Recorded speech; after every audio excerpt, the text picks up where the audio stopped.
Director, Institute of Youth Welfare. I invite her on the stage. I introduce her briefly. She has a master degree in urban and regional planning from CEPT Ahmedabad with gold medal. She contributed to society by supporting NGOs such as Yuva, Mumbai and Nagpur, All India Institute of Local Self-Government also.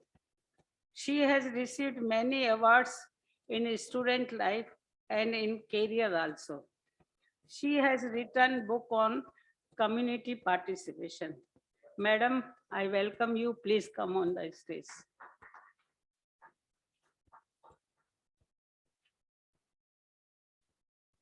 Today's main speaker is Dr. Ali Mehendi. Respected sir, Dr. Ali Mehendi is a senior visiting fellow at ICREIER. I welcome him on the stage. Please come, sir. Then after I will introduce you, sir. I thought you are on virtual, so sorry. Sir established the ICREIER Health Policy Initiative in 2014 and has led it since. Sir has research experience on a wide range of health issues. He has also worked on job-related issues as part of the World Bank funded Network on Jobs and Development.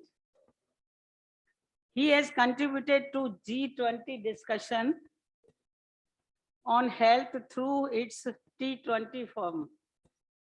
He has published books, reports, journals, and working papers, columns, and blogs. He has vast experience in print media. His recent book is Health of the Nation, Perspectives for a New India. Sir, welcome you, and we are proud of you, sir. Yeah. And you are present here. We are very much happy and pleasure to meet with you. So, and our second speaker is Professor Dilip Mavlankar. He is heading the India Institute of Public Health, Gandhinagar, as its director since 2012. Dr. Mavlankar received an MBBS and MD in preventive and social medicine from Gujarat University, Ahmedabad. He is faculty of many well-known institutions such as IIM Ahmedabad, as well as Columbia University, USA. He has been advisor to key academic and government organizations and NGOs. He is a member secretary of the Gujarat government COVID task force appointed by CM of Gujarat. Dr. Mavlankar has written several publications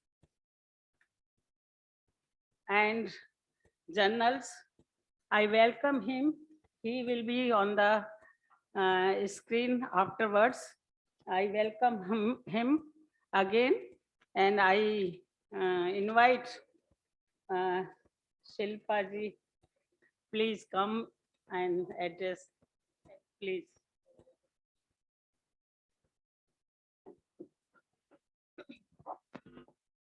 A very good morning to everybody, especially the speaker, Dr. Ali. Welcome to the day 3 of JSDP 2021. It's a fantastic event. So I must first of all thank CAS and ICSC.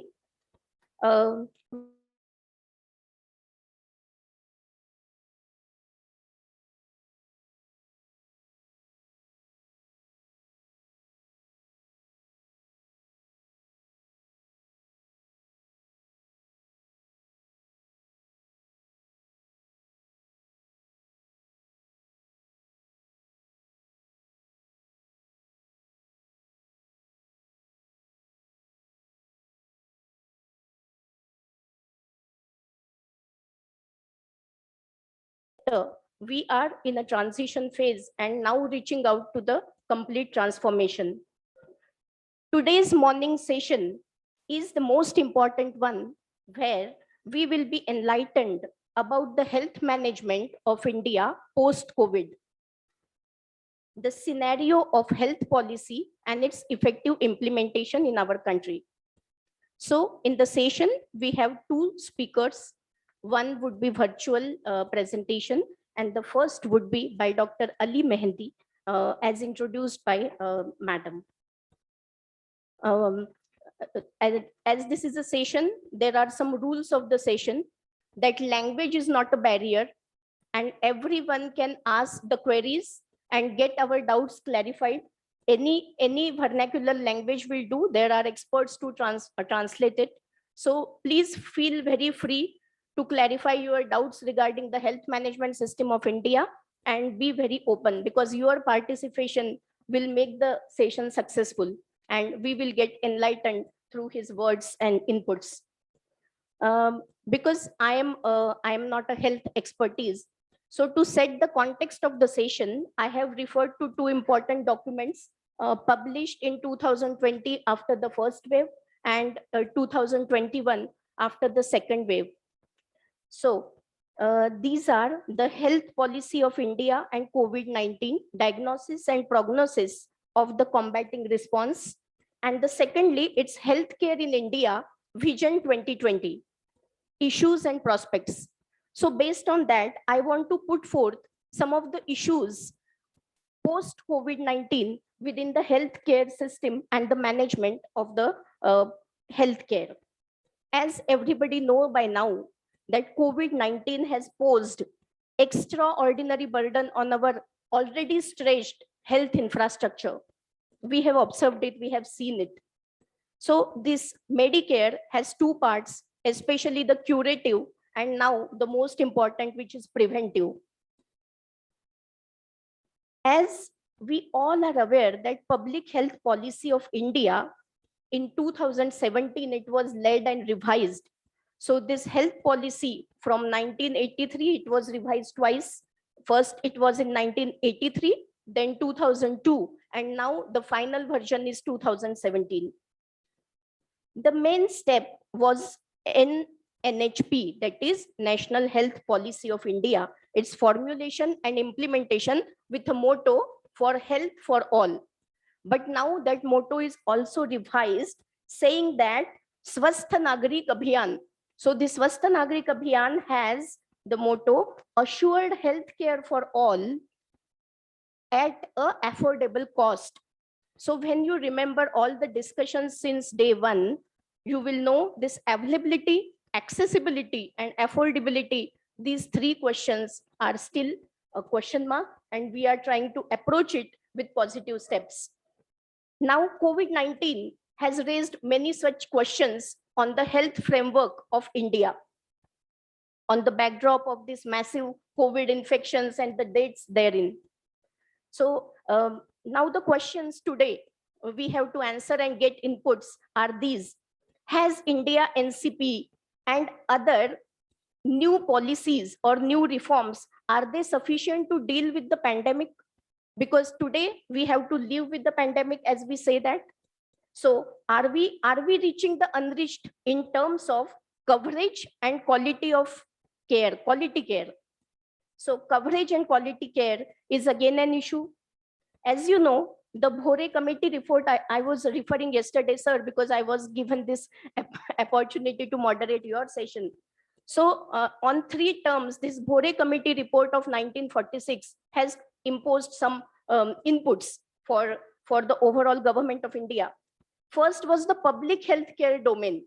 Is it sufficient? How to address that? So first is the public healthcare. Second is the healthcare workers, their ratios, their skilling. So second is about the human resources in the healthcare sector. And thirdly, the emphasis was also on limiting the private practitioners and making the government more strong and rich in terms of quality and coverage. With that, then the Ayushman Bharat, then the national health policy, those have come into light, and now we are tackling this Swasth Nagarik Abhiyan on a wider platform. Now, as everybody know, that the budgetary allocation on the healthcare through the 5 years plan has been constantly increasing. It's further growing, but still it is less in terms of the GDP percentage. And as compared to the other countries in the world, India is very less in terms of investments in the healthcare. So on that, he will throw light on that. Now, within this vast subject of healthcare, we have to bridge the gaps. There are some gaps, as everybody knows. So what is important for people like us or people like me is how do we participate in the healthcare system to make it more qualitative, quantitative. Secondly, how the CSR investments from different companies, the big shots, can be channelized to the healthcare. Second point. Thirdly, the measures such as skilling of the healthcare workers, the paramedical staff is also a challenge.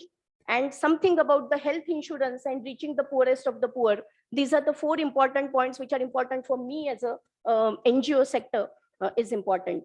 So with this background, I will again say that Arogyam Dhana Sampada, that is health is the only wealth. This is what we know now from these 2 years. So just with this motto of Arogyam Dhana Sampada, let us go ahead, and I invite the distinguished speaker and a very knowledgeable person, Dr. Ali Mehdi, to throw light on the health management system of India, especially post-COVID.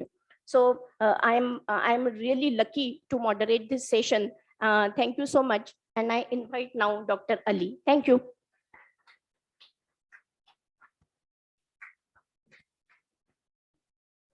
Thank you very much, ma'am. I think I've been praised too much and the expectations might have been raised. So, I mean, I have done some work on health, and my primary realization has been that the confusion about responsibility for health is, one of the key challenges that India faces. I mean, I've worked on the, drug regulatory reforms, on chronic diseases, and on, health systems. But I think this is one of the key things that I think we need to sort out before we can really make progress in the health sector in India. Because constitutionally, states are responsible for health. So whenever something happens, the central government says that health is a state subject. You must have often heard that.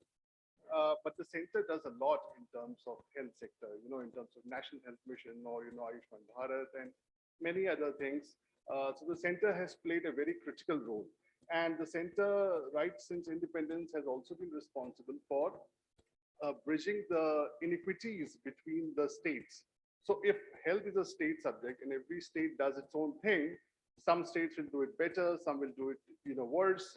So there will be a disparity between the states.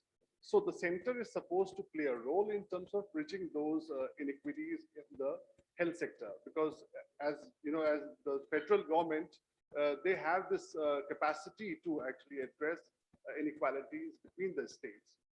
But I think as far as health is concerned, so there has been a huge amount of confusion in terms of responsibility. So which is why today I have decided to speak on COVID-19 and the responsibility for health. And especially during the second wave, we saw that I don't know what happened in Rajasthan, but I was in Delhi NCR, and we saw people running everywhere for oxygen, for medicines, and for arranging a hospital bed. And, so there was a huge amount of crisis.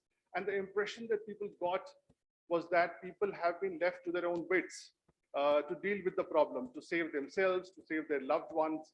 So, I mean, COVID-19 brought out the issue of the responsibility for health very drastically.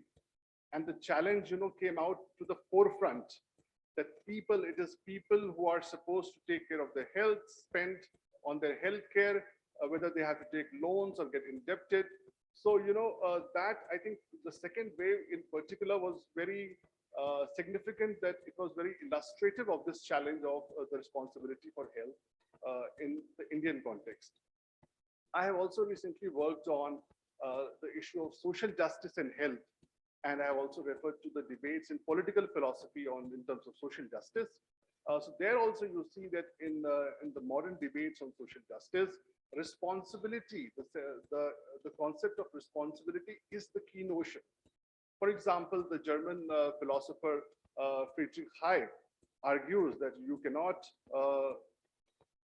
designate something unjust unless you can hold somebody responsible for that.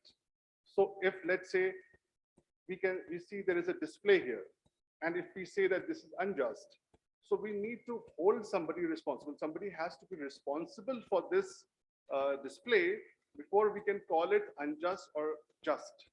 If we cannot hold anybody responsible, then it's just a accident. It just happened. Nobody could have done anything about it. I think about COVID-19 also, different. I mean, let me start with a disclaimer that when I talk about the state or the government, I don't refer to any particular political, party or specific government. I am talking in a very generic sense. Government as such, state as such.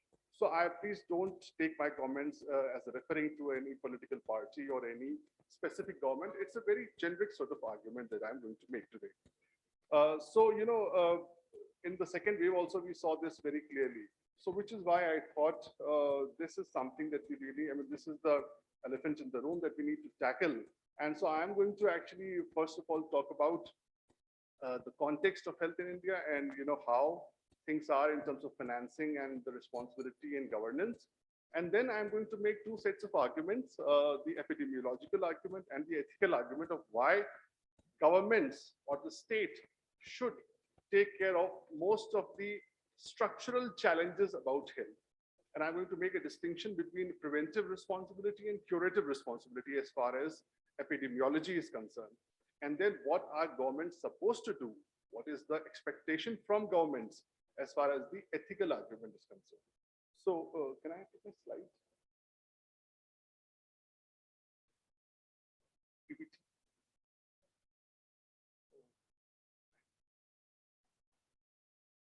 Oh, yeah, yeah.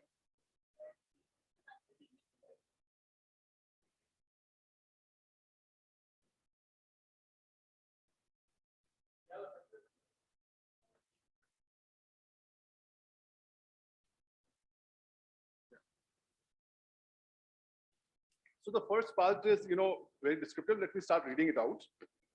So my first slide is about, it's a quotation from W.B. Yeats' poem, The Second Coming. Turning and turning in the widening gyre, the falcon cannot hear the falconer. Things fall apart, the center cannot hold. Mere anarchy is loosed upon the world.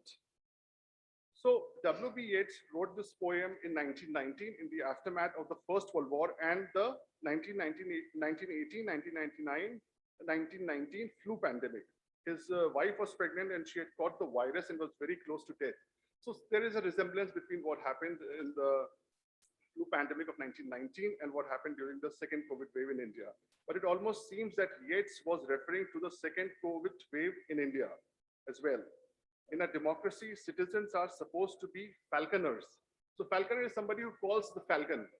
So in a democracy, citizens are supposed to be falconers and elected representatives, they're falcons. Those who are elected should be responsible to the calls and cries of their electorate. Successive governments in most parts of the country have, however, demonstrated that as far as health is concerned, the falcon cannot hear the falconer. India's health sector and statistics have been ringing alarm bells for long. So, one of the arguments that has been made is that the second COVID wave just came all of a sudden. We didn't have the chance to be prepared. We could not prepare ourselves. Nothing could have been done. But I'll tell you why the alarm bells were ringing for a very, very long time, actually. So, India, one example is that India has been the world's largest contributor to under 5 child death since 1953. Since 1990, since we have the first internationally comparable estimates, India has been the world's largest contributor to deaths at all levels, especially premature mortality, whether we consider premature as population below 5 years of age, 20 years of age, or 70 years of age, which is taken internationally. So India has been the world's largest contributor to all levels of premature mortality. It has also been the world's largest contributor to deaths due to communicable disease in general and respiratory infections and tuberculosis in particular. So COVID-19 is a respiratory disease and the alarm bells have been ringing since 1990 at least. In the more recent past, in 2017, for example, more than 60 children died in a Gorakhpur hospital due to lack of oxygen. We saw people running around day in and day out to somehow get oxygen cylinders and refills during India's second COVID wave. The results of ignoring the alarm bells and early warning signals. So this is a term which is used in health surveillance, early warning signal, EWS. So I'm arguing that these early warning signals were there for a very long time. Became clear, things fall apart, the center cannot hold. Lack of oxygen acquired pandemic proportions during India's second COVID wave. Who says the second wave or the failure of the health systems, the lack of oxygen, the shortage of medicine and vaccines, etc., were unexpected, and there is little we could have been that could have been done to be prepared for them. So, ma'am referred to the National Health Policy of 2017. Even the National Health Policy, accepts that one of the most important. So, I'm quoting from the National Health Policy 2017. One of the most important strengths and at the same time challenges of governance in health is the distribution of responsibility and accountability between the center and the states. So, as I said, I feel that the issue of responsibility is one of the main factors why we have such, really bad health outcomes in the country. So there has been a fundamental lack of clarity and consensus in India regarding the nature of the state's responsibility for health. While health is the constitutional responsibility of state, the center has in practice played a leading role at various levels, with several central departments not willing to give up their powers.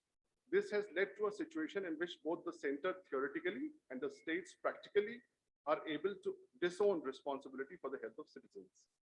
And since, the rise of what is referred to as lifestyle diseases, like chronic diseases, diabetes, hypertension, and, cardiovascular diseases, they are referred to as lifestyle diseases.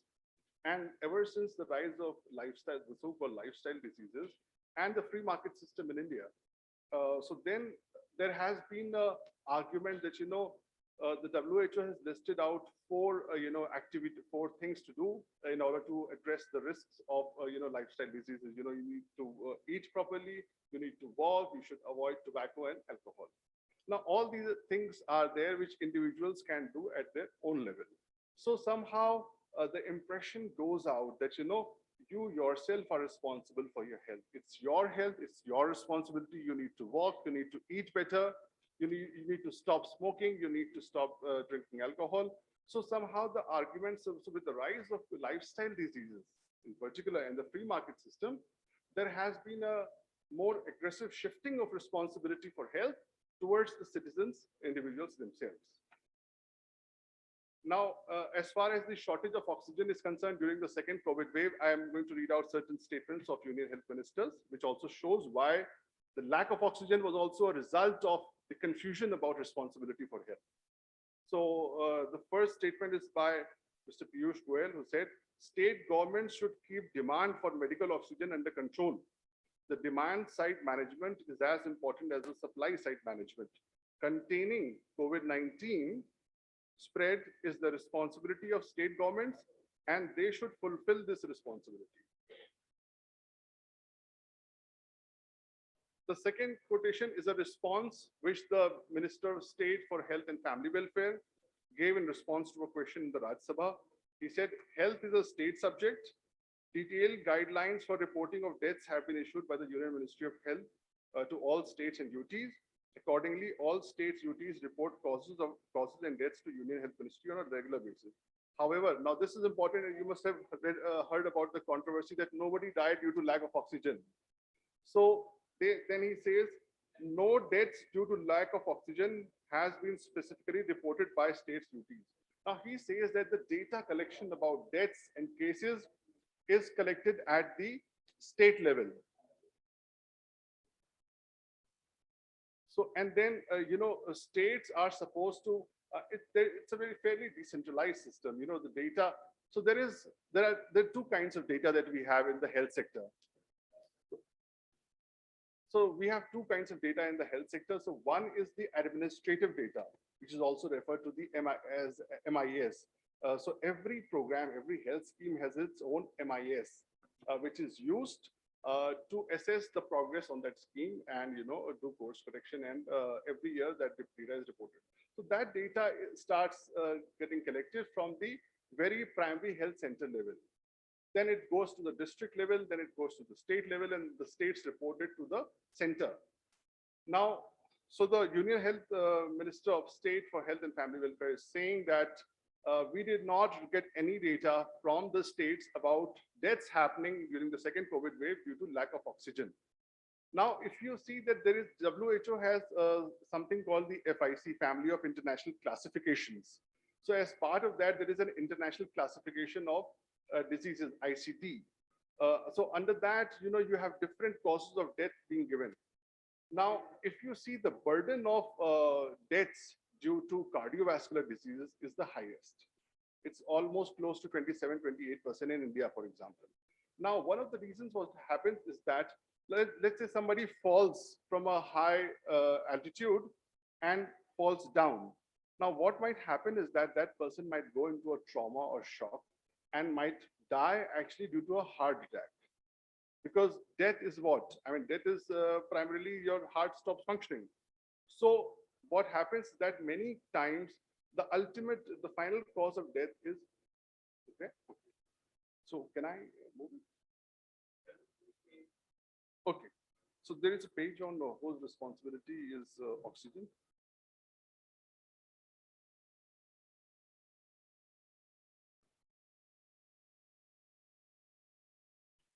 Yeah, previous one. I'm sorry, I'm taking more time.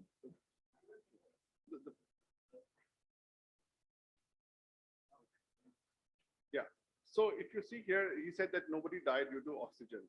And so what happens is that even the training to doctors, so now doctors are typically assign a cause of death, and even the doctor. So there are two issues here. One is that the doctors are not properly trained to assign cause of death. That's one issue. The second thing is they are also taught not to give a cause of death, which can become a challenge, which can be challenged in the courts.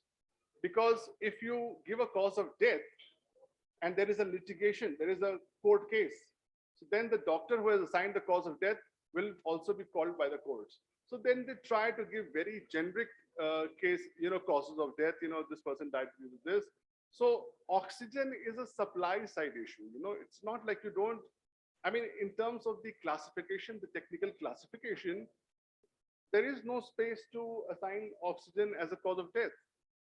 So there have to be mechanisms. But then, these sort of issues. So what you see, this is a typical case that even small challenges, like, many of us also were running around for getting oxygen for our family members and, getting oxygen concentrator, getting refills. I know some of you might have also experienced that. But then that particular challenge does not get captured in the data systems that we have. So if a challenge which was so widespread does not get, reflected in the health data, how are you even going to address it? So there is a huge problem. On the other side, we have the surveys. So I hope, different surveys happen and then they are able to capture these things. So there is something also called verbal autopsy. If the person did not die in a hospital setting or if no cause of death was assigned, there is a very descriptive case history taken from the friends or relatives of that person.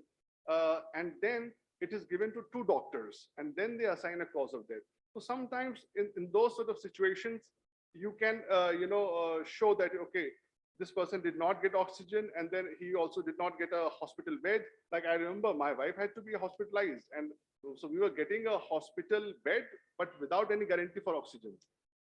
So, I mean, after a lot of struggle, we could somehow, find a very low-class hospital which had oxygen also. So, I mean, people have gone through all these things and they know the experiences and, what they have faced. And then you get statements by a minister saying nobody died due to lack of oxygen. So I think this sort of thing needs to be very clear. Can you move on to the next slide? Now, if you look at this slide, the share of center and state in terms of the government's expenditure on health. So this is a division of the general government expenditure on health.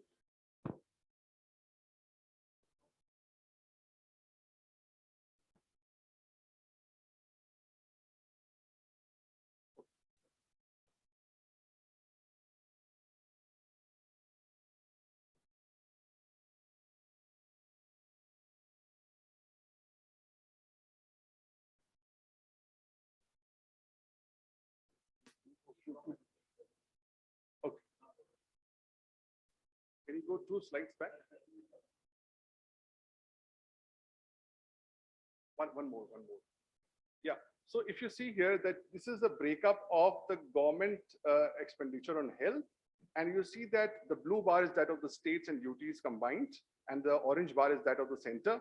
So if you look at this, I mean, you can see a lot of things. You can commit a lot. You can say, I care for the poor. But if you see a poor and how much do you give out of your pocket is what actually matters. That's a clear indication of, how you feel about something. So if you take financing, health sector financing as a concrete indicator of the commitment to health, so even here you see that the states have been spending almost 2/3 of the total government health expenditure. Can you move to the next slide? Now here, this is a very interesting comparison. So if you compare what the governments combined, the state and center are spending per capita, per person, general person on health, which is the blue bar, and what the central government is spending on its own employees under the CGHS, the Central Government Health Scheme, which is the orange bar, you see that what the central government is spending on its own employees is almost 6 times higher than what is being spent on the ordinary citizens. So for them, this is a clear indication that the health of their own employees is seen as much more, important than the health of the ordinary citizen. It's not a matter of lack of resources. What I'm trying to say here is there are resources in the system. And I have done field work in Saharanpur district of Uttar Pradesh. I remember going to a primary health center, and this guy asks me, why is the government sending so much money? So have they taken a loan from the World Bank? I'm just quoting him exactly what he said. He said, has the government taken a loan from the World Bank? Why are they sending so much money to a primary health center? We don't know how to use it. So there is money in the system. But then sometimes, the people don't know how to use it actually. Can I move to the next slide? Now, but then what we see eventually is that the blue pie is what the people are spending out of their own pocket. So out of the total health expenditure in the country, almost 2/3 is paid by people out of the pockets. Now, given the state of poverty in this country, SDG 3.8 specifically refers to universal health coverage. So there are 2 parts of SDG 3.8, 3.8.1, which is about access to basic health services, and 3.8.2 is about out-of-pocket expenditure on health. Now, if we see that India is way far behind the SDG 3.8.2 and also to the realization by 2030. Now, this also relates to SDG 1, which is about poverty. So in some ways, as we will also argue subsequently, that we also need to take an interrelated, integrated approach to the SDGs. I'm sure these discussions might have come in the past 2 days also, that SDGs are integrated. And if there is poverty, if there is a lack of performance in terms of SDG 1, you also see it reflected in terms of SDG 3, for example. So we see that it's the people, despite all their financial situations, and recently due to COVID-19, many people have been laid off, they have lost their jobs, unemployment is at its height, and despite all that crisis, we see that people are spending out of pocket. Now, if you see that, you may provide them public health care, but then there is an aspiration even in the villages. So as part of my field research, I have also seen very poor people, whom you will not expect that they can afford on quality education and health, but they want to send their children to the best schools as much as they can afford. They want to go to the best health systems, private. Now, many people also argue, you may ask, you are very poor, how can you afford, private health care? But there are also other dynamics at play. So in one village, I remember I went and talked to different people about access to healthcare. Same village, one primary health center. Now you get very different responses from different people by their background characteristics. Now Dalits and Muslims will tell you that the people in the primary health center, they don't treat them well. They humiliate them. Now, to avoid that humiliation, it's not always poor quality healthcare. It's also about how you are treated as a human being. So then they say, if I go to the private sector, I'm at least treated respectfully because I'm paying 200 rupees, I'm treated respectfully.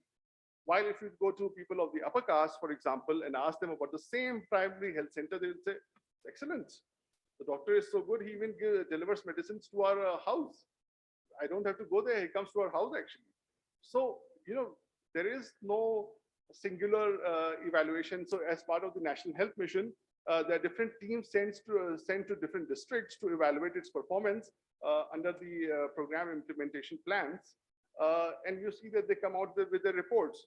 But what I argue is that there is no single assessment of the same thing because different people experience it in different ways. And we also have to see how that same facility is responding to different groups within a society.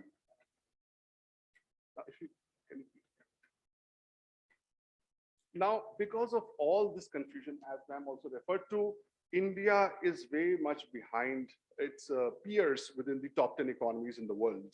So the late Shri Arun Jaitley used to say, we are among the top 5 economies in the world. We now aim to become among the top 3 economies. So there is a very strong aspiration in terms of the economic sphere that, we want to be among the top 3 economies, but we have to see what the Indian government has been spending on health.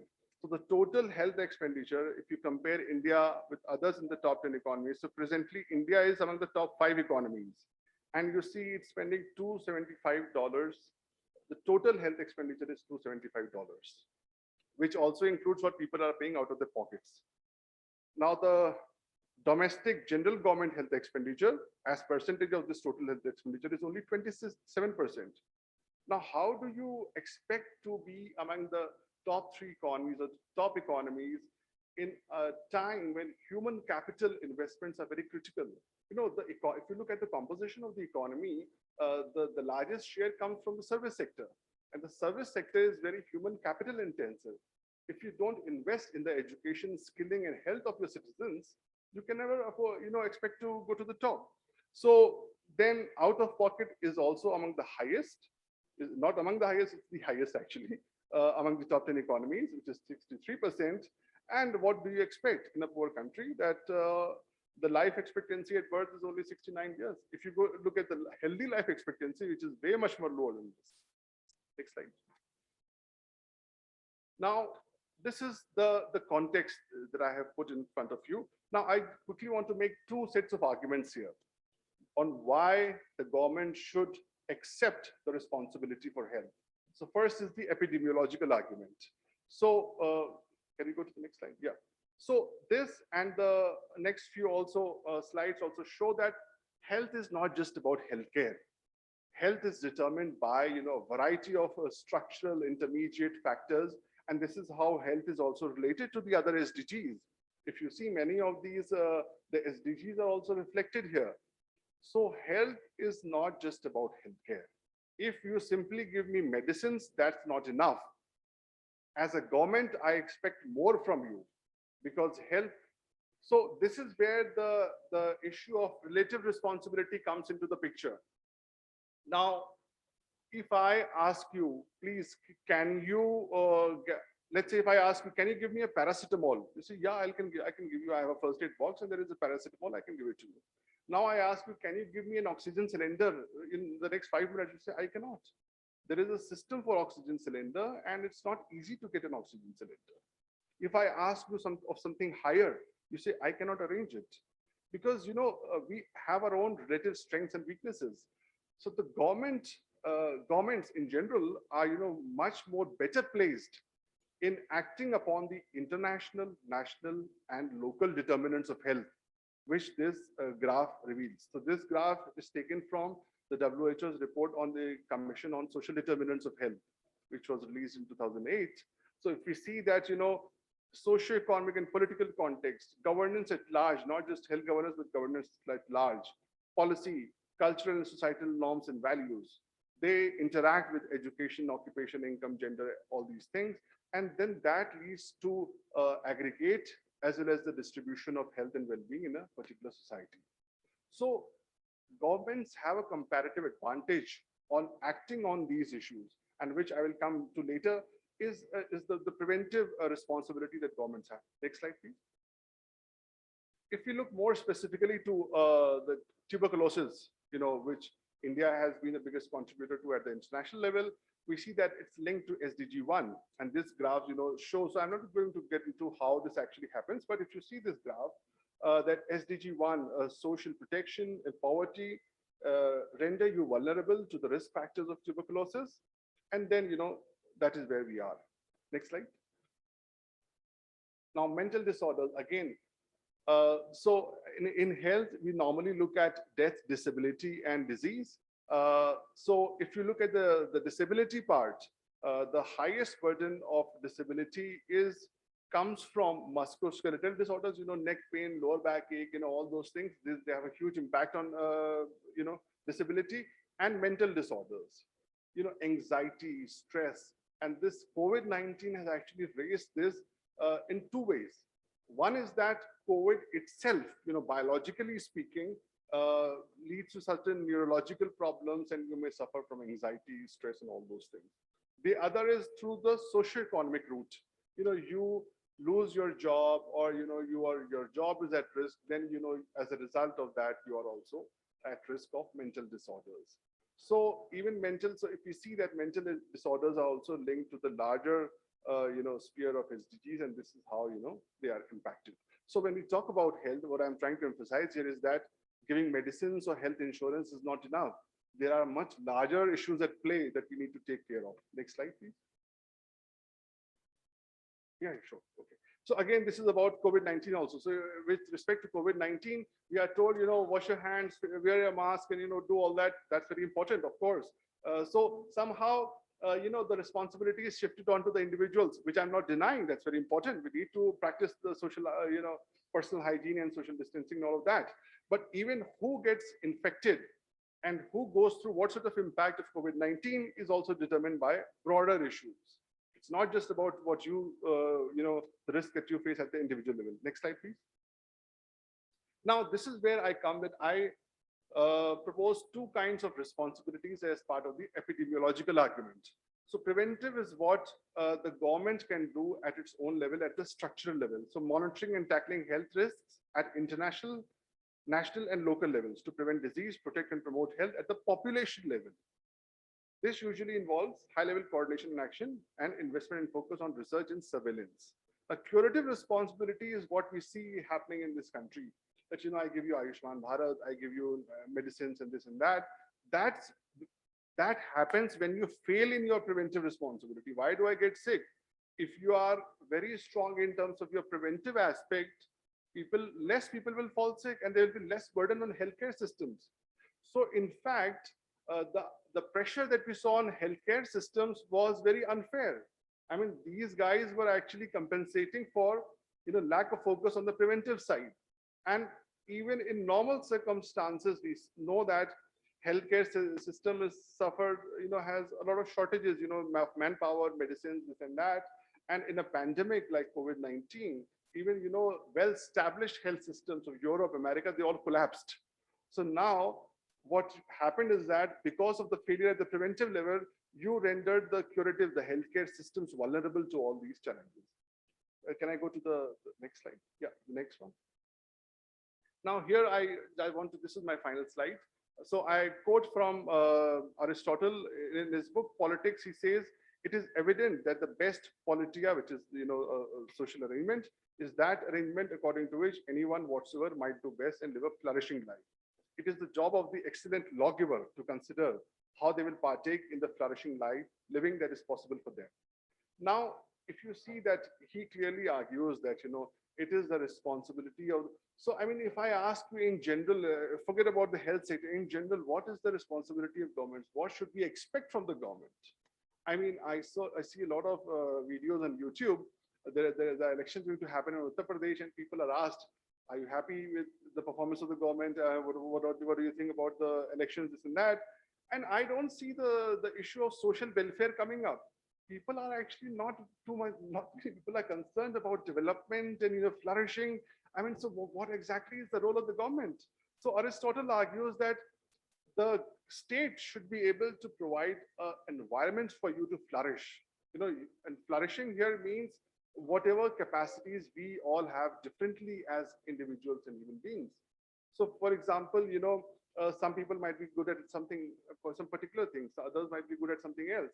So we should have the capacity, the state should provide the environment for us to identify and realize our respective potential. So that is what is expected from the state. So in conclusion, I would like to say that the state is well placed in terms of acting upon the certain determinants of health, especially at the larger level, and it should take complete responsibility at that level.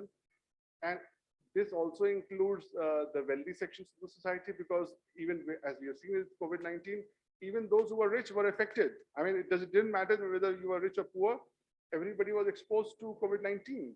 So at the structural level, if you act strongly, if you take up the responsibility for health, you will expose your citizens and healthcare systems to damage and risk. And if you are not able to do that, then you are liable to take complete responsibility of the curative cause. So Tamil Nadu, in Tamil Nadu, they paid everybody's expenses for COVID-19. Whoever was hospitalized, their expenses were paid by the state government, because they owned up their responsibility that they failed at this level. And because you failed at this level, you were supposed to compensate for that. So with those words, thank you very much. I'm sorry for the delay.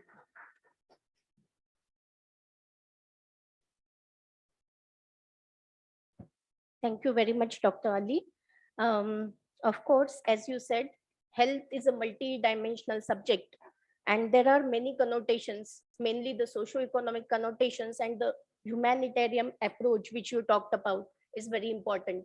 We as social sector organizations, we work to the grassroots, deep into the remote villages, and we really understand what you were talking about, the PSCs, and their impressions about the healthcare system is really different from what is there in the urban. So we have to tackle the grassroots level questions of the healthcare system. So thank you so much. You have even addressed the data discrepancies within the system and how the data from the PSCs go to the central government and how it is collated and analyzed, all that. So thank you so much. You have given us food of thought, and we will ponder upon it, and the questions will come later. Dear friends, the second speaker is Dr. Mavurankar. Apologize from his side because he is not able to come here today. It's because of some emergency at his own level, and he's a doctor by profession, and he has to Good morning, this is Dr. emergency Dilip Mavurankar, operation today. direct. So it's a recorded thing which he has sent to us. Let us keenly look through it, and then the question answers will follow. Thank you so much. I request Mr. Sundarji to present the recording. Good morning, this is Dr. Dilip Mavurankar, Director of Indian Institute of Public Health, Gandhinagar. I am delighted to be invited to talk to the 37th Joint Staff Development Program organized by various NGOs and funded by various organizations. I am sorry I could not be with you, but thanks for inviting me to talk to you on this very important topic of the corona pandemic, new lessons learned, and the need for rethinking the policy and programs. Let me begin by showing you what I want to do in this session. Basically, two objectives in view of corona. I want to talk to you about what lessons we can learn and what I think should be the new health policy and program directions. And basically what we learned was that the public health system must be well understood and strengthened. Second is the pandemics and epidemics will keep on coming in future and we must be prepared for that. Third lesson is we must learn to count how many people are dead, how many people are in the hospital, what is its cost, etc. And this is not a new science. It was done in London in 1600s, and I'll show you about it.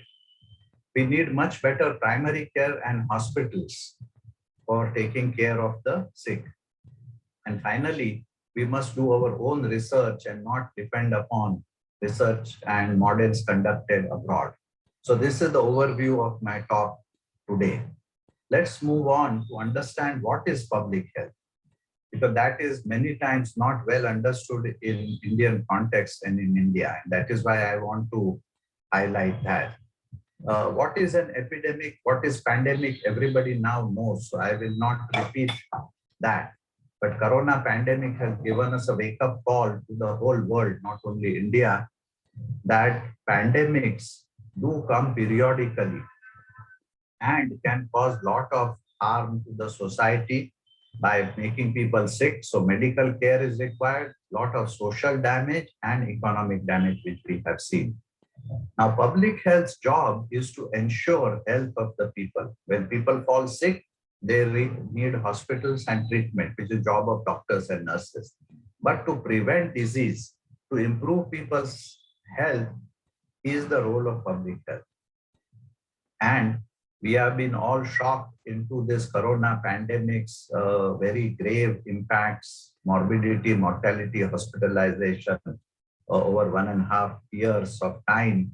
But this is nothing as compared to the 14th century plague epidemics, which happened in Western Europe. And I want to start with that little bit of historical perspective. This is a map which shows how plague spread from ports in the Black Sea on the eastern side of the map between 1345 to 1351, and rapidly spread through ships traveling from the Black Sea to the Mediterranean to various European ports and then hinterland of Europe and reaching the Scotland, the Scandinavian countries. And it caused a lot of damage and death in that. And this is just a picture of 14th century Black Death. First, they noticed rats dying in the cities where plague was spreading, and then human loss of life. And you will be surprised, these pictures and drawings are from that time, mass graves, people dumped up in the bullock carts and taken to the mass graves, etc., were common in Europe. And 1/3 of the European population died in just this 14th century plague epidemic. Our death rates, if you see, are minuscule. COVID death rates are minuscule as compared to the plague epidemic.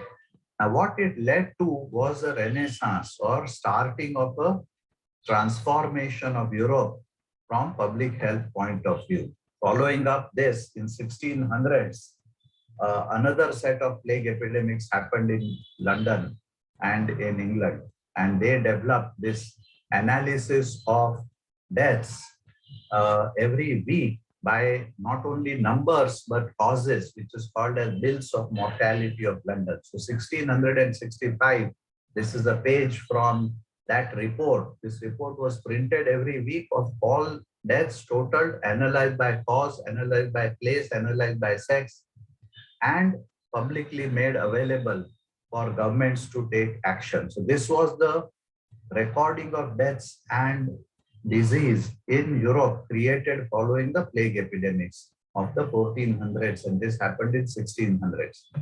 Now, what is our counting system of death in India? We are still struggling. Many channels showed pictures of overflowing graveyards and overflowing burial grounds and overflowing crematoriums, dead bodies in Ganges, etc., etc. We don't have, the official number is 4 lakh dead. The unofficial numbers or predictions are something like anywhere between 10 lakh to 40 lakh deaths. So how can we as a country not have, at least cause-wise, forget about it, but recording of total deaths, which is very fundamental to public health. So this is the first lesson. I just want to show you, if you just do the rough calculations, why numbers of crematoriums were overflowing when the COVID deaths were only 4,000 daily deaths. If you take India's population and calculate the death rate, general death rate or food death rate, there are about 98 lakh deaths per year, which is roughly 1 crore deaths per year, which comes to about 27,000 deaths a day in India. Now, if in 27,000 deaths, if you add 4,000 more, it is just 15% more deaths. Now, with 15% more deaths, your crematoriums cannot be overflowing. And this was peak of second wave.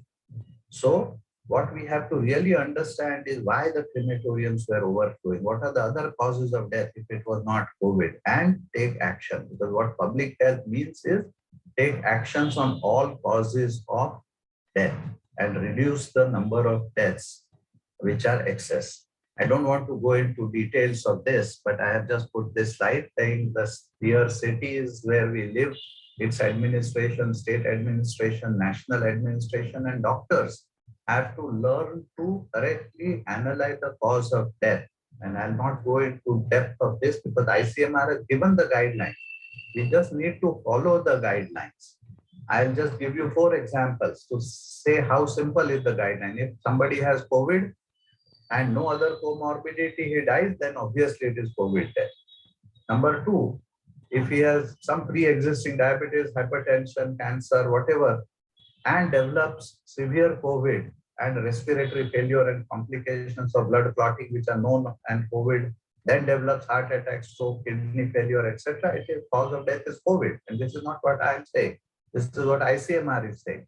Rule number 3, very mild COVID, where blood parameters are normal, but they have severe morbidity, heart attack, stroke, kidney, then maybe it is not a COVID death. So COVID is mild, but the other things were very severe in the past, before COVID. And 4 is the COVID patient killed on the road accident or committed suicide. He is not a COVID death.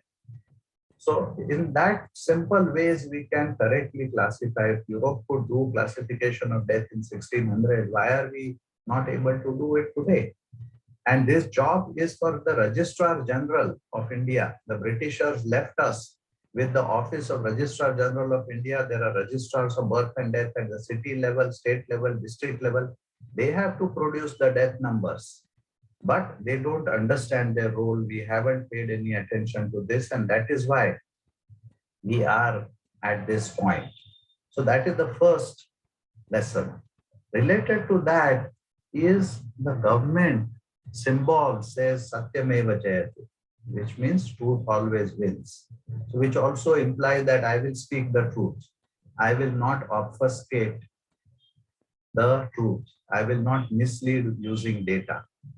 So the data should be sacrosanct.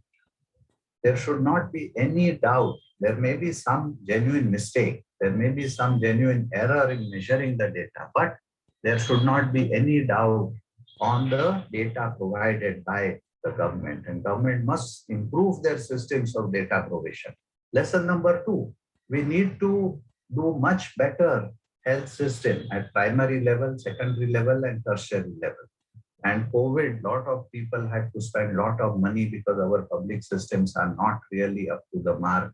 They did not have capacity. People don't have faith in them.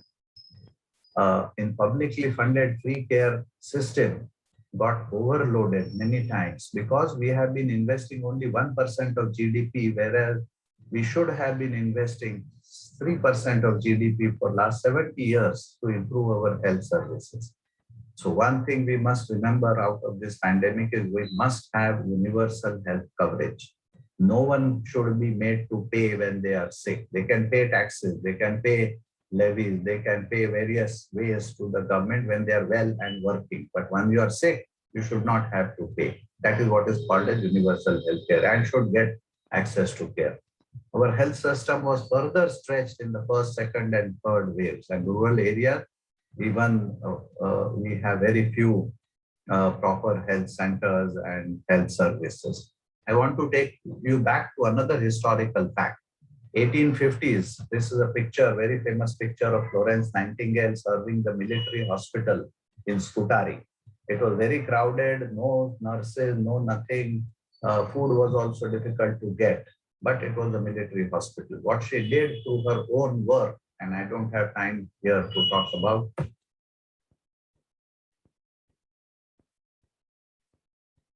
is the hospital was transformed like this. Very well ventilated, heated with so double social distancing. 1 गज नहीं 3 गज की दूरी दिख रही है इसमें. 3 meter distance between the beds, etc., proper treatment. This is what a one-person army called Florence Nightingale, through her efforts, did in the British military hospital, from this scene to this scene. Unfortunately, in India, we are still using the same wall design which Florence Nightingale left us 170 years, 50 years ago. Our public systems haven't moved beyond that. And hence people don't like to come to such a ward. Who will like to come to, when you are sick or your baby is sick, to such a ward? It also shows overfilling because we have not created in adequate capacity. So my message is that we still, even in big hospitals like AIIMS and all, we have the Florence Nightingale ward. We must not build any more Florence Nightingale wards. It must be either private room for individual patient or semi-private or maximum 4 patients to a room.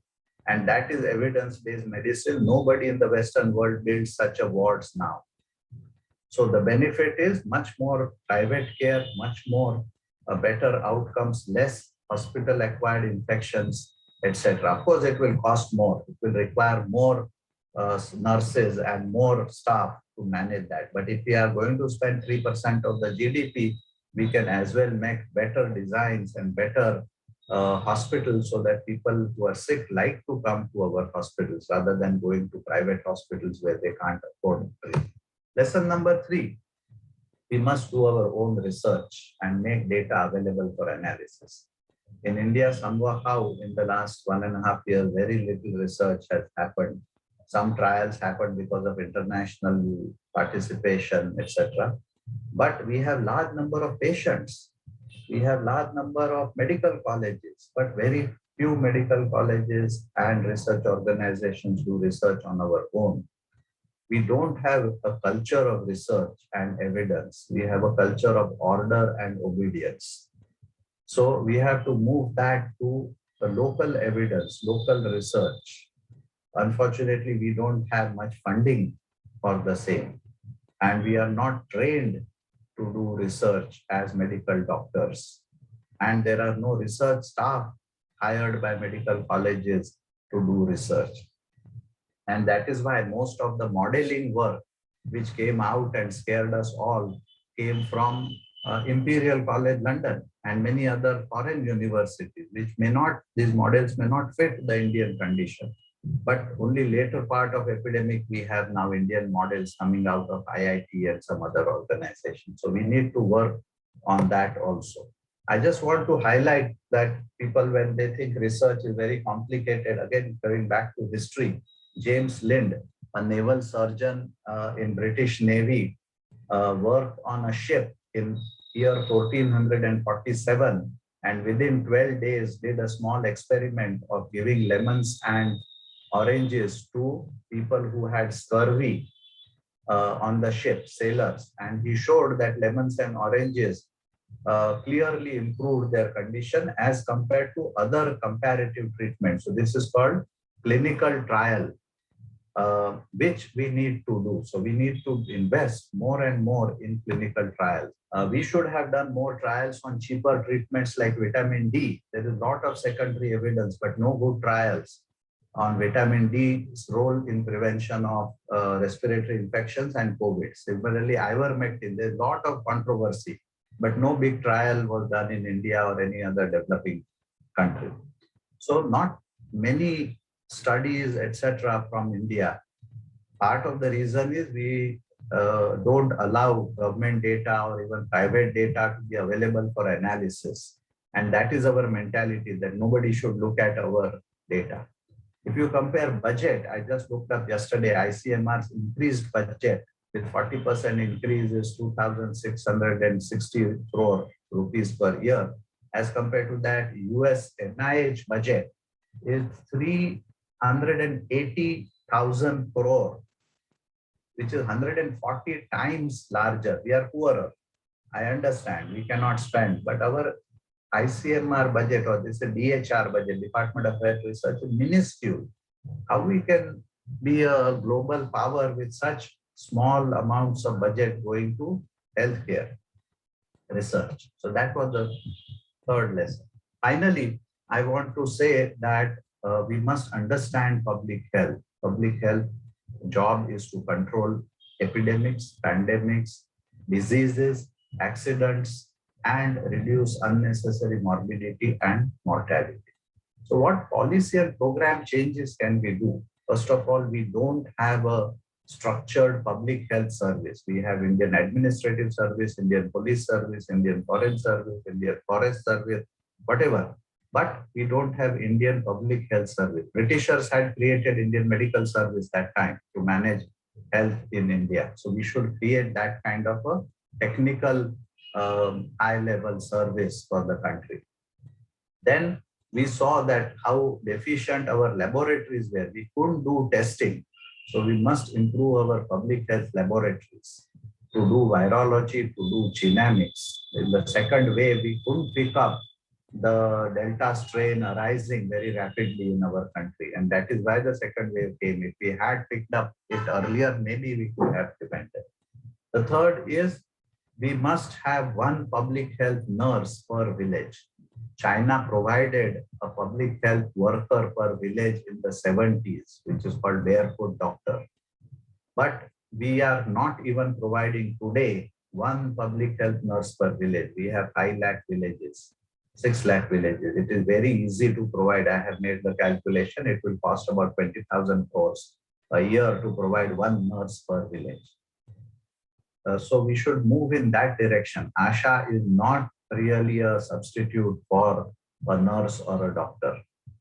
Then develop public health statistics capacity, including morbidity and mortality. And I have talked about that eloquently. Finally, we must invest 3% of the GDP in health and improve the management of health services. So without money, the health system will remain very weak. We must have adequate staff and human resources. And in next my slide, I want to emphasize that. We must have correct technical directions, not only political mandate and administrative direction. So we must have larger role of technical people in deciding how to improve the health services and public health. Each district must have a strong, well-qualified public health teams. And this was mandated in our health policy in 1983. It was called sanitary and epidemic stations in each district, which hasn't yet happened.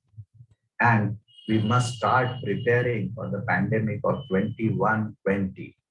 Every 100 years, pandemics come. So if you start now, we will be much better prepared then. We shouldn't waste any time saying that this pandemic is gone and forget about that. Lastly, I want to just show you one slide to emphasize why human resource investment is very important.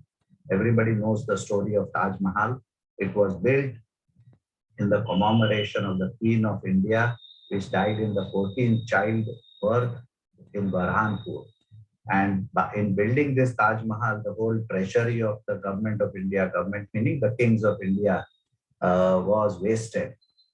At the same time, in Sweden, which was also a poor rural country, the Queen of Sweden, whose picture I have put, Queen Eleonora, had a difficult pregnancy and there was nobody who could help her. She could have died, but the king sent his doctors to France and got French doctors to help her queen, his queen, and the queen survived. And he was so humiliated. He said, what kind of country I rule? I don't have enough medical capacity to help our women in delivery. So he sent his main chief doctor, whose picture I have put at the bottom, Dr. John Van Groen or something like that is his name, in the 1600s to go to France, learn midwifery, come back and trained rural midwives, what we call as DICE, rural midwives to become competent nurses and midwives and provide the care required to the people. He did not build Taj Mahal or a big mansion for himself or his queen, but he invested in human resources. So Sweden doesn't have Taj Mahal, but it had the best midwifery services and lowest maternal mortality.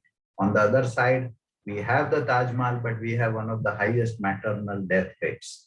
So as a society we invest in, the returns will be commensurate. So we still are building Taj Mahals of different types, which we have to move away and start investing in our most precious resource, which is the human resource, which we have much abundant, starting with the schooling, college, technical education, etc. Then we will be really able to transform and meet the sustainable development goal targets. I thank you with this. Sorry, I couldn't be with you to answer some of the questions. I'm sure there are a lot of questions in your mind, but any of you come to Gandhinagar, we have a beautiful campus. We run Master of Public Health and Master of Hospital Administration and other short-term programs also. We do a lot of research in this area of public health. So I'll be delighted to invite you to our institute anytime you are in this region. Thank you very much. Okay, that's great. Thank you, Dr. Maurankar. In spite of your emergency, you have been able to send us such a wonderful presentation. He rushed us through the historical perspective. So we need to know how a doctor looks at the health management system and the improvements he has suggested. So just only 2 minutes, maybe we can answer only 1 or 2 questions through Ms. Dr. Ali. So I open the forum and give this. Just 1 question or 2 questions, please.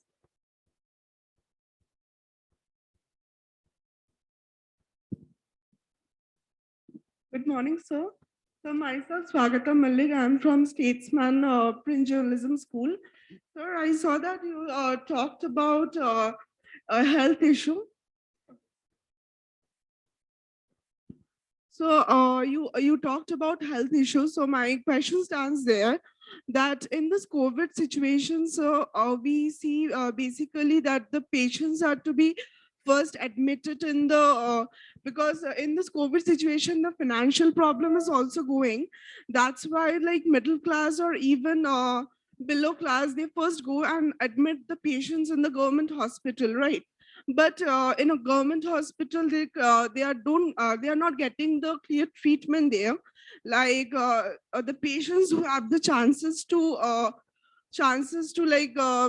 become proper and their health will be good, they are very untreated and they are left behind in the floors, and they are not giving that proper treatment which they actually needed. And when that middle class or below level or poor class, when they go and in private hospital, they don't have that amount to meet, and the doctors are and the doctors like really deny that no, like the beds are full, or you need to meet that money, otherwise otherwise the patient are not be treated. So it leads to many death cases. So my question is that what's your opinion in this? Like, what are the improvements that should bring to recover the situation? And so second question lies is that in this pandemic situation, COVID-19, after taking the 2 vaccinations, even the people are suffering with this COVID. So what's your opinion on this, sir? Thank you, sir. So I think, can you hear me? Yeah. So regarding the first question, I mean, the SDG 3.8.1 and 2, they talk about providing basic essential health services to everybody. So the WHO has developed a package of 14 essential health services, which is SDG 3.8.1, which everybody should have access to. And SDG 3.8.2 is about, nobody should suffer from financial distress as a result of seeking health services. Now, the WHO has also added the word quality care, because it's not like I can give you anything. It has to be of a certain acceptable quality for human beings. So I think regarding universal health coverage, there is also some confusion. I mean, I want to clarify. I mean, as I see it, universal health coverage is not about giving free care to everybody, because there are people who can afford also. I think it's more about people should not suffer financial stress as a result of seeking healthcare. So like the case you mentioned, like if I go to a hospital, if I want to seek appropriate quality care, I should not get indebted. I should not have to borrow money from somebody else to get healthcare, quality healthcare. So that I think is the crux. So, and the people who can afford, I think they should be paying out of their pockets. I mean, there's no argument why government should pay for people who can afford care. The criteria should be, you should not suffer financial distress as a result of seeking quality healthcare. What we also don't see, so out of pocket expenditure only tells us what people have spent out of their pockets. It does not show us foregone care. So for example, if I'm suffering from a problem, and if I know if I go to Medanta or Apollo Hospital, the doctor fees is 2,000 rupees. So I feel I cannot pay that much. Okay, let's forget about it. Let's see what will happen. So I will ignore the early warning signs. And then sometimes the issue might get very complicated and it might be irreversible. So in disease, sometimes if you detect them early, you can actually cure them. You can actually also reverse them. Even diabetes is reversible at an early stage. Hypertension is reversible at an early stage. But because of the cost of treatment, we forego care. We say, you know what, forget it. I don't have the money to pay for all this. So if something happens, now in India, health insurance, Ayushman Bharat also, it pays for your secondary and tertiary care. And then you have health and wellness centers. So health and wellness centers still a black box. We don't know what's happening there, and there's no clarity. So what happens, and it also happens in the US. I remember I was in JNU for one of my semesters, and there was a American friend. He had pain in his stomach, but he was not ready to go to the hospital. I said, why aren't you going to the hospital? He said, because my health insurance will not cover it, and I cannot pay out of pocket. So people wait for, despite having the early warning signals, they wait for things to escalate, become a crisis, and then my insurance will cover it, and then I can get admitted. So even for COVID, health insurance companies have not cleared the claims of people who were hospitalized during the second COVID wave in April, and this is September. So even now their bills have not been cleared. So what I argue is that although financing is a very important thing and we need to put in more money, I feel that governance, creating proper regulations, implementing them is very important. So that there has to be efficiency of existing investments also, because our governance frameworks are very weak. If you look at food regulatory systems, what the FSSAI is doing, or the drug regulatory systems, there are huge, massive issues there. So I think it's not always about the money. It's all sometimes about having the right kind of systems.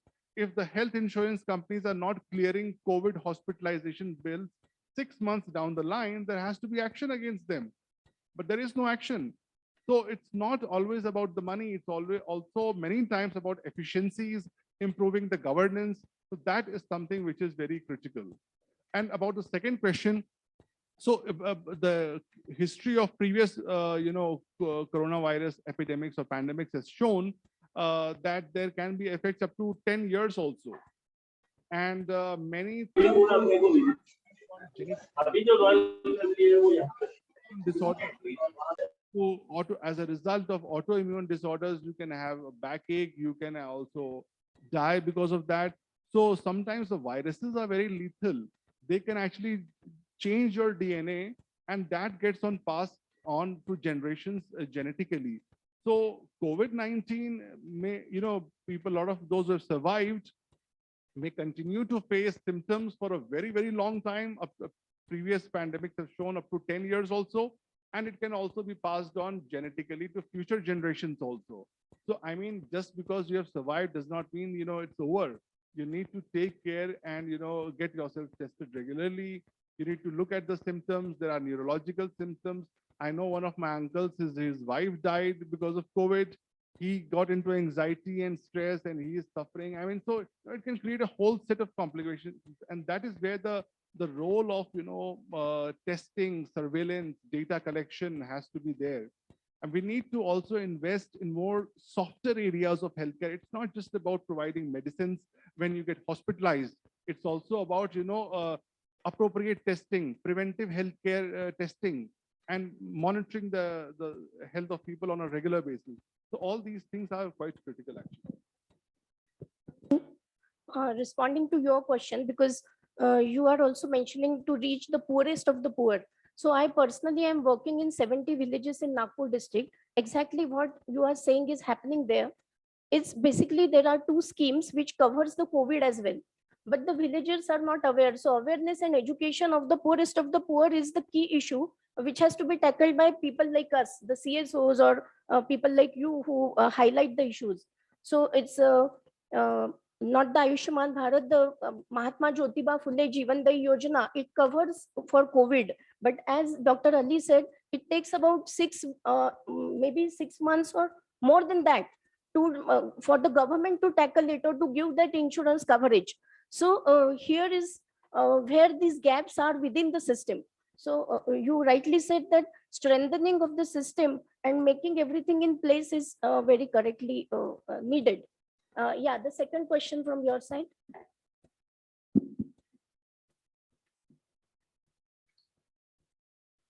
Good afternoon, sir. My name is Thomas. I'm from Vishwa Yuva Kendra. So I have a question to Dr. Ali, and I think if you can also answer on behalf of Dr. Dilip as well. So first of all is like one statement that you made that government should not pay for the common man, right? Or like, as you had shared that why should the government pay for the expenses of, of the lay person? Why should they pay? Yeah, for the rich. Why should the government pay for the rich? But why is the government paying for itself, for the politicians? They're the richest of the rich, right? So why is that happening? I want to know that.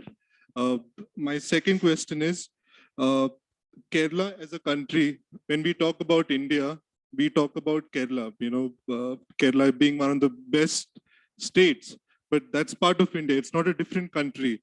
So why isn't that model being replicated, or why don't we have that quality of like Shailja teacher? She's one of the most renowned, she's worldwide, but now she's come under criticism because the cases have exponentially grown pretty high. So why isn't the Kerala model being taken up to each and every state? We were talking about upscaling and various topics we were talking about during our discussion in the previous days. So why isn't that model being taken up to different states? Is it because of political differences between the center and the state? And should that be there at this time of COVID? Because if you see, there was so much of money coming from the I think Middle East. I think because Kerala gets they have a lot of nurses which go to Middle East, and money was not being allowed to come in back into Kerala when the need was there. So why is that, sir? That was the second question. And the third question is, I'm so sorry, but I'm really concerned about it. So I'm asking, why are, like when Dr. Dilip was mentioning, why are the numbers so less given? Does the government think that the common man is a fool, or like what is the reason? Like, does the media also think that the people are blind? So these are my three questions, sir. Thank you. Regarding the first one, I mean, I think the government should not pay for the rich when it comes to its curative responsibility, because they can take care of it. But as far as the preventive responsibility is concerned, government should also focus on the privileged also, the rich also, because the structural determinants of health affect everybody. And we have seen in COVID, Europe, America, everybody was affected. The highest number of deaths have happened actually in these countries. So then there is a responsibility, because they're also taxpayers, there's a sense of responsibility towards them also. It's at the preventive level. You're right. I mean, the public servants, actually, they treat the public as their servants. So, so there's no, I mean, everywhere you see, the cream is taken by the political class and the bureaucrats. And the approach, I think it's not of responsibility, it's a sense of rights. I'm an IS officer, I'm a politician, I have these rights. What about your responsibilities? So there's no focus. I mean, sometimes I wonder, if you were to focus, Sachin Tendulkar was once asked, if you became the prime minister, what is the first thing you will do? He said, resign. I said, why? Because the responsibility is so great. So Sachin Tendulkar was looking at the enormous responsibility that comes with being a prime minister. I mean, so if you look at the responsibility that comes with being a chief minister, MLA, MP, whatever, or a bureaucrat, you would not be so eager to become one. I mean, I feel, why are you so eager to become this or that? Because you are only looking at the rights that you will get as a result of it. So I agree with you, the system is quite twisted. This just want to make just one point regarding when I was talking about Kerala, because Kerala has the highest numbers of the cases in the country, you know. Maybe you don't know, Delhi still has cases, but who knows how many, the cluster is so difficult to reach out. But if you see Kerala, which has that number of cases, and I take an example of Gujarat, Gujarat had people who really read about Gujarat and know about Gujarat. Gujarat had one of the highest mortality rates. But why was it shown the less? Is it because of political pressure of that particular state? So regarding the Kerala model, as they say, Kerala health system got strengthened because of certain underlying factors. There was land distribution, redistribution actually. There was the strengthening of, the social sector. There was investment in literacy, education, and healthcare. If you also, and there are also some, geographical factors. So if you go to Tamil Nadu, Kerala, or also Sri Lanka, if you include that whole belt. So I was in Sri Lanka and I asked them why your health systems, primary health systems are so good. They said if a doctor does not show up in a primary health center for 3 days, the ordinary people will go to his house and girao his house and say, why are you not coming to the primary health center? In the north, the dynamics are very different. So if you go to the primary health centers in Uttar Pradesh, for example, the state that I come from and I know of, there are a lot of doctors come from the privileged classes. They are linked to the local elite. So if you complain against a doctor in a village, you might even be shot dead. This has happened in Uttar Pradesh villages. I have talked to people. There was a Dalit guy who was complaining about a doctor who belonged to an upper caste. He was shot dead. So, and I remember a lot of people never wanted to talk about health issues. So I was surprised. I mean, why can't you? Health is a very secular thing. Why can't you just talk about health challenges in your village? People have said, no, everything is fine. Please go. I don't want to talk to you. And after a lot of persuasion, they would open up and talk, So the dynamics in North India, for example, are very different. We don't, the basis for claiming health rights is not there. With land redistribution, you also have more egalitarian society. With education and literacy, you have more literate society. So those basic things are still missing from the north or other parts of the country. And plus, the local factors are always different. So Kerala has its own. But let me also tell you, Kerala is not a model. There are a lot of challenges. Just when the COVID started, the first case in India came, I was in Kerala actually. So I was talking to a different health sector stakeholders, and I could not meet the health minister and the chief of the health system because they were sick. So maybe they had got COVID at that time. And they were just telling me, there's something happening at the airport, there's scanning of incoming international passengers. So I thought I should just leave from here. They don't do evidence-based policy making. So that leads me to your third question. Data collection and use of data for policy making purposes is a problem even in Kerala. So they collect a lot of data, but they don't use data to either develop policies and programs or do mid-course correction. So if there is administrative data coming to you for every program, and if you see there are problems, you should not wait for 5 years or or even the year to end. You should do mid-course correction. But that does not happen in Kerala also. But having said that, Kerala has better health information systems. They collect data better than other states. As a result of that, you see more cases coming from Kerala. So the cases might be there in other states also, but just because, one Dalit scholar argues that how do we measure social justice in Uttar Pradesh during Mayawati's tenure? And I am telling you from a very local perspective. He said, if a Dalit can go to a police station and get his case registered, that is one strong indicator of social justice happening in Uttar Pradesh. Because if Mayawati, when Mayawati was not the chief minister, they could not even enter the police station. So during Mayawati's time, the criminal cases against Dalits actually shot up dramatically, and the opposition used it, saying, you are a Dalit chief minister, and in your tenure, cases have shot up against Dalits. You said it's not shot up. They are being registered now. Earlier, the cases were not even registered. So I think with Kerala and COVID-19, cases are being registered in Kerala. Maharashtra has a good health information system. But in the north, nobody knows. And as Dr. Malvinkar said, the actual number of cases were, at least 10, 20 times higher. And there's a recent article by the former chief economic advisor who argues that this was the worst human tragedy in India since independence. I mean, the COVID-19 death toll in India. So it was quite severe, actually. Okay, so thanks, dear audience, for your wonderful participation. And let us give a round of applause to both the speakers. They have been wonderful. Just to conclude, 4 takeaways from both the sessions. What we need for a robust and qualitative healthcare system is transparency, as you were saying, accountability, and raising competencies. These 3 issues, what I can compile. The bridging the gap between the service provider and the community by raising awareness and competency of the grassroots organizations. Who's responsible? I'll say we are responsible.